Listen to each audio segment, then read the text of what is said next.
Salut la famille, bienvenue une fois de plus chez votre humble serviteur Tempo. J'espère que vous allez bien ce jour et qu'il vous arrive des choses bien. Oui la famille, si vous êtes nouveau par ici, n'oubliez pas de vous abonner, partager, commenter au maximum. Oui la famille, aujourd'hui je vais venir avec un sujet très spécial. Est-ce que c'est important, est-ce que c'est même nécessaire de parler de nos projets à nos proches, nos amis, nos connaissances et bien d'autres? À travers cette histoire que je vais vous raconter, des effets réels, des faits réels, vous allez essayer de tirer votre propre conclusion. Patrick était un Camerounais qui travaillait dans une entreprise téléphonique au Cameroun, précisément Orange Cameroun. Il est dans la ville de Douala. Pour avoir cet emploi, ce monsieur, ça n'a pas été facile. Il s'est battu corps et âme pour avoir ce travail.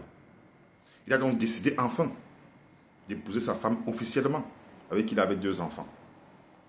Il a mis du paquet pour que ça soit un mariage vraiment grandiose. Il a eu des invités, des collègues, de la famille, des connaissances et bien d'autres. Tout le monde disait waouh, ce mariage est grandiose. Quelques mois après le mariage, il a décidé, puisqu'il vivait en location, il a décidé d'acheter un terrain pour se construire et quitter de la location. Il allait faire des prêts à la banque. La banque l'a accordé des prêts. Il a acheté un terrain. Il a construit un premier niveau. Au moment de couler la dalle, qu'est-ce qu'il a fait? Il est parti inviter ses amis, ses collègues de Orange Cameroun. Les gars venaient, waouh, waouh gars, vraiment, c'est du bon travail, waouh, ça c'est du bon boulot.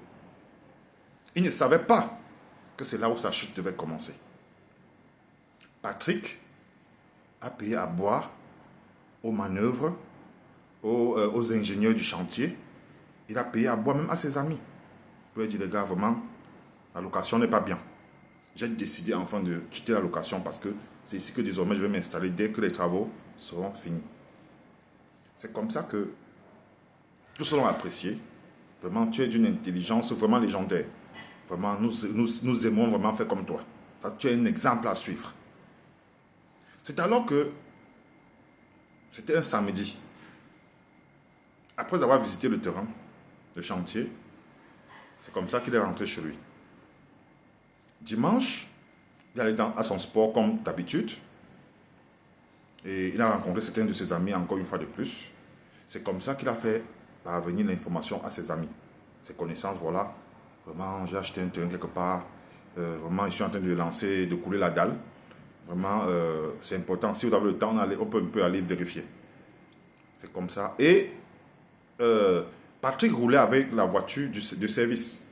C'est comme ça qu'il a transporté certains de ses amis aussi, une fois de plus. Ils sont rendus sur les sites. Ils ont vu, tout le monde a apprécié, comme d'habitude.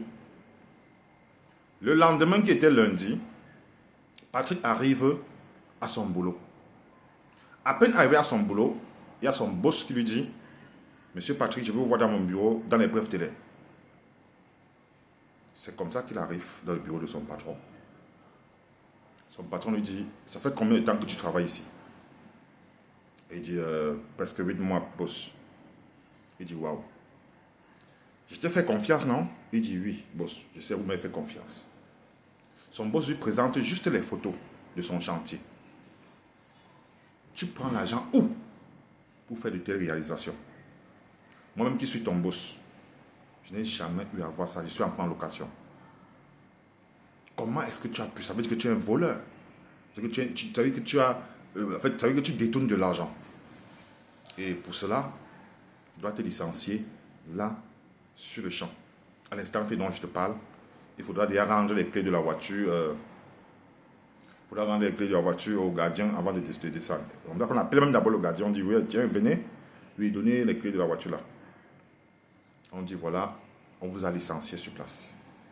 Le motif était détournement de fonds dans la compagnie, dans la société. Sans preuve. Posez-vous la question de savoir comment est-ce que ces photos sont parvenues à son boss. Comment ces photos sont parvenues à son boss. Imaginez que même le boss lui-même dit, il est en location. Mais ça fait problème. Ça veut dire que quelque part, peut-être dans un futur prochain, tu risques de prendre ma place. Le boss s'est senti menacé à travers cela que, mais si ce jeune a ce potentiel jusqu'à aller investir, moi qui suis là depuis longtemps, je n'ai rien investi dans ce sens-là. Ça veut dire que si je m'amuse à même ma place, il va récupérer. Ça allait dans tous les sens. Patrick a perdu son emploi à l'instant T. Qu'est-ce qu'il a fait? Il est rentré chez lui. Patrick est rentré chez lui. La nouvelle était très très difficile à avaler. Il a informé sa femme. Un AVC a failli prendre sa femme. Ses enfants étaient là. Il ne savait pas à quel sens se vouer. C'était ainsi que qu'est-ce que Patrick a fait? Étant donné qu'on avait appelé la dalle du premier truc là, Patrick n'avait plus trop de sous. Il n'avait plus d'économie de côté. Il a décidé de vendre des meubles, vendre beaucoup de choses. Il n'est resté qu'avec les vieilleries, juste pour essayer de survivre en attendant, puisqu'il y avait la location. En fait, il avait payé 1 an de location où il avait à consommer presque 6 mois. Il restait 6 autres mois. Donc, il a essayé de savoir que, bon, voilà, présentement, pour manger, pour nourrir la famille, tout ça, qu'est-ce qu'il faut faire? Il a donc vendu ces choses peu à peu. Après avoir vendu tout cela, il ne lui restait presque rien. Qu'est-ce qu'il a fait? Il a donc décidé avec sa femme. Il a dit à sa femme, non, quittons de là, on va aller, la maison qu'on a construite, même comme ce n'est pas achevé, on va occuper le bas là en attendant que si un jour on a l'argent, on va finir de haut. C'est comme ça que la femme l'a conseillé que non, il faut vendre plutôt. Vendons plutôt, on peut aller dans un endroit plus moins cher, on essaie de se relancer. Mais le gars était tellement traumatisé, il a refusé. C'est comme ça que la femme a quand même validé. Ils sont arrivés, ils sont installés sur place. Lui qu'on a continué à chercher du travail. Et je vous assure, il n'a plus jamais retrouvé du travail. De sa vie, il n'a plus jamais eu de travail. C'est comme ça que l'immeuble sur le poids des pluies de doigts là que vous connaissez, et le chantier n'a pas pu continuer. C'est comme ça que les gouttes d'eau les envahissaient à l'intérieur de la maison. La maison était moisie. C'était un peu comme la maison d'un fou. Sa femme n'a pas pu supporter. Elle a porté ses 2 enfants et elles sont rentrées chez eux. Et le monsieur est resté là, fou dans un quartier où tout le monde, on le voyait passer au temps à bavarder seul. Donc il était traumatisé. Voilà qu'à la fin même, la banque venait lui demander des comptes par rapport à leur argent. C'est comme ça qu'à la fin, Patrick a été arrêté, il a été enfermé et on a saisi même son soi-disant immeuble. Qu'est-ce que vous pouvez penser de cette histoire, les gars, par rapport à vos projets, par rapport à vos proches? Vous-même tirez vos propres histoires. Tirez vos propres conclusions, je veux dire. Vous-même tirez votre propre conclusion à travers cette histoire. Et je vous assure que ça, c'est une histoire réelle qui s'est passée devant moi, à Douala, précisément à Makepe. À bon entendeur.